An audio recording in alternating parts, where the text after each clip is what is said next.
Chapter 4. Ever since he was a little boy, he knew he would be something special. His mother had always told him so. He had been born with above-average good looks, and wasn't too badly hung, either. His girlfriend in high school had called him a Lothario. He had asked her what that was, and she had told him that it was basically a ladies' man. He took it as a compliment. He felt his good looks fade bit by bit with every year that went by, aging him a little more.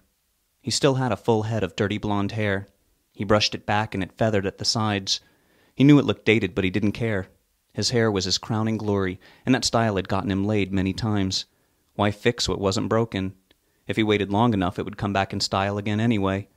He had nice sharp features and handsome eyes, despite the fact that they were bloodshot, and there were dark shadows and crow's feet around them. They certainly weren't laugh lines. Life had not been a barrel of chuckles, despite the advantages of being a semi-hunk. His body was naturally lean. He didn't even have to exercise to keep it that way. Lately, however, he was starting to develop a bit of a gut. He thought about switching over to light beer, but he hated drinking that pussy shit. His blessed mother had been right about him. She had passed away some years ago, God rest her soul. Not that he was into that brainwashing religious bullshit. He wished her soul to be at rest only out of respect for his dearly departed mother. He was special. He had always known it and walked, almost strutted, confidently in that knowledge. The ladies had picked up on it, too. They had good instincts. He was secure in the fact that he was a stud. He was a bad boy, too, and the chicks ate that shit right up. He hadn't even needed a fancy set of wheels to get them into the sack. His tight jeans had been enough. He had more than his fair share of shit dumped on him, but he had always been able to dust himself off and walk, or strut, away clean. He had never had many possessions. He didn't need them. It was just baggage. It was harder to start fresh when the shit hit the fan with a bunch of junk weighing you down. He had gotten away many times. He had gotten away with it, too. That was because he was special. He was approaching 50, though, and that feeling of being extraordinary had been starting to wear thin for the first time in his life. It was a horrible feeling. He even had thoughts of suicide if he couldn't get the automatic respect and attention he deserved from every asshole on the planet. He was different from the rest of those sheep. He was better. Just as he had been contemplating how he could possibly go on being a smooth operator in a world that was no longer appreciating what he had, the news had come on and informed him of just how special he was. He had never been the smartest guy in the class when he had bothered to go, but he hadn't seen a need for all that mumbo-jumbo bullshit with numbers and books. In all his life, it had never even come up. Those prissy geeks had been the ones who had wasted their lives after all.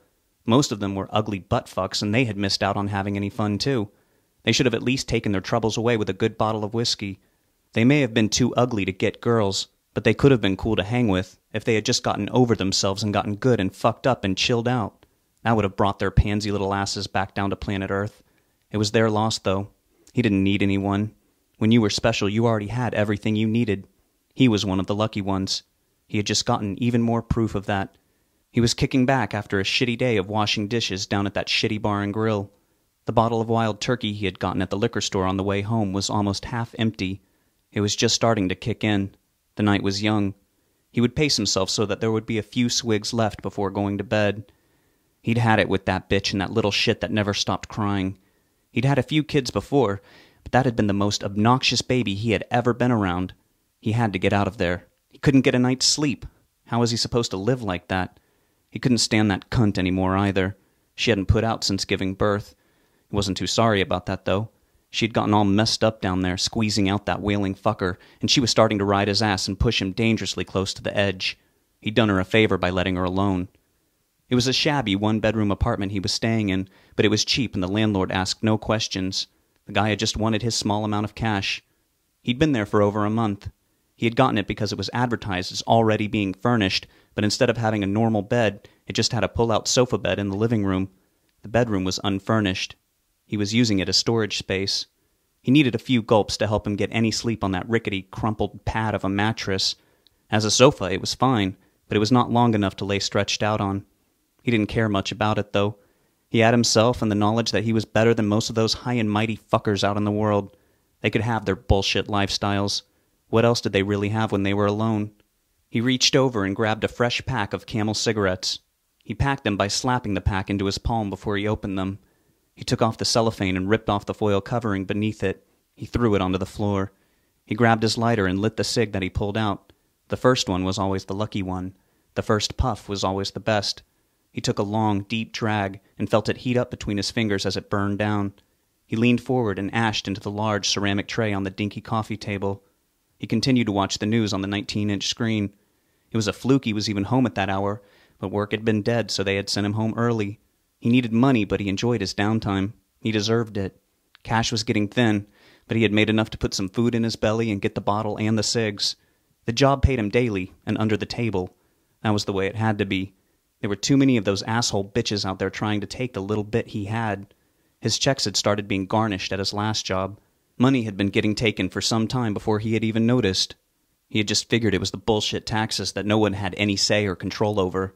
Those government fuckers had taken over $40 out of one check alone for the garnishment, so that was it. He quit, with no notice, and was on to a job that was more under the radar. There were plenty of opportunities like that in Hickory, Mississippi. It only paid $5 an hour, but that was tax-free, and without the garnishment, it ended up being more than he was making before anyway. It also looked like someone might be trying to track him down, so it was better to be ready to be on the move, just in case. He had been out of the joint for over 2 years. Those pig fuckers had nabbed him for some warrant for his arrest that he didn't even know about for unpaid child support. Did they expect to get blood from a stone? He was barely able to keep himself off of the streets. He had to hold up a liquor store after he got out of jail the first time because he had gotten fired from his janitorial job at a hardware store for absence while being locked up and processed. He'd had no choice. He just needed a little money to tide him over till his next job. A liquor store would have enough, and he would be able to grab a few bottles of booze, too, for his troubles. That place had one of those silent alarms that the fucking foreigner behind the counter had pressed. He wasn't really going to shoot him. Not for that. If he had known that the towel head would get the cops and have him thrown in the slammer for almost 2 years, he would have reconsidered it. He had just been going through a bad spell, but that had made it worse. He had been forced into many situations on the inside where he had to either shit on some nigger's dick or bleed on their knife. He had done what he had to do to survive. When he got out, he had been even more desperate than before. He ate scraps out back of a pastry shop before the owner there decided to give him a chance and let him work there. It was shitty work, though, and the money had been all taken a chunk out of by Uncle Sam, and he bailed once the garnishment kicked into overdrive. He had met the divorcee heiress of the bar and grill when he went by for drinks one night, and he was in, just like that. His mother had told him that his father had died from a heart attack while he was still inside her womb. The man she'd had in her life afterward wasn't good enough for her. The man had stuck around for far too long, all through his childhood, and even a little into his child's life. The man had tried to be a grandfather to his little boy. It was sickening. He wasn't the man's boy, and the kid he'd had was not even of any real relation to the man. He put a stop to it quickly. His mother minded her own business.